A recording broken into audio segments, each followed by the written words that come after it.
ঝালকাঠি জেলা শহরে নেই পূর্ণাঙ্গ বিদ্যুৎ স্টেশন। বরিশালের রূপাতল স্টেশন থেকে ঝালকাঠি সাব স্টেশনের মাধ্যমে পুরো জেলায় বিদ্যুৎ সরবরাহ করে আসছে অজুপাটিকো। সামান্য ঝড় বৃষ্টি কিংবা যান্ত্রিক ত্রুটিতেই প্রায় বিচ্ছিন্ন হয় এ সংযোগ। সংকট সমাধানে 2020 সালের ফেব্রুয়ারিতে নতুন বিদ্যুৎ লাইনের কাজ শুরু হয়। প্রায় 61,58,000 টাকা ব্যয়ে প্রকল্প শুরু হলেও বন বিভাগের বাধায় তা থেমে গেছে।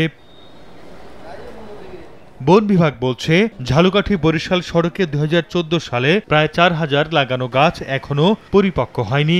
বিদ্যুৎ লাইনের জন্য গাছগুলোর ডালপালা কাটলে মারা যাবে। তারা যদি এই বাগানের ভিতর থেকে লাইন টানে, তাইলে আমার মিনিমাম 4 থেকে 5,000 চারার ক্ষতি হবে। গাছ বাদ দিয়ে গাছের নিচে ঢালের পরে যদি তারা খুঁটিগুলো পোতে, তাইলে আর আমাদের কোনো আপত্তি থাকবে না। এদিকে বন বিভাগ এবং অজুপাটিকোর দ্বন্দ্বে বিদ্যুৎ বিভ্রাট না কমায় ক্ষোভ গ্রাহকদের। গাছ এড়িয়ে অথবা বন বিভাগের সঙ্গে সমন্বয় করে নতুন লাইন চালুর দাবি তাদের। নগদে 500 টাকা বা তার বেশি পেমেন্টে পেতে পারেন ঢাকায় জমিসহ 20 কোটি টাকার পুরস্কার।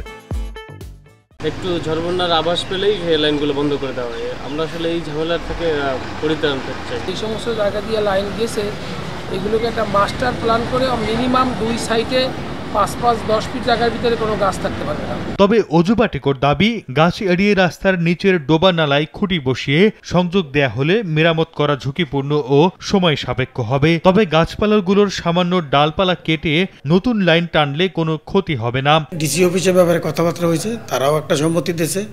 এখন যদি বন বিভাগের সাথে বসে যদি আমরা এটা ফয়সালায় আসতে পারি, তাহলে আমরা লাইনটা রাস্তার পাশ দিয়ে হইলে আর এই বিদ্যুতের সমস্যাটা থাকবে না। ঝালকাঠি জেলায় অজুপাটিকোর আওতায় বিদ্যুৎ গ্রাহক রয়েছে 25,000। সময় সংবাদ, ঝালকাঠি।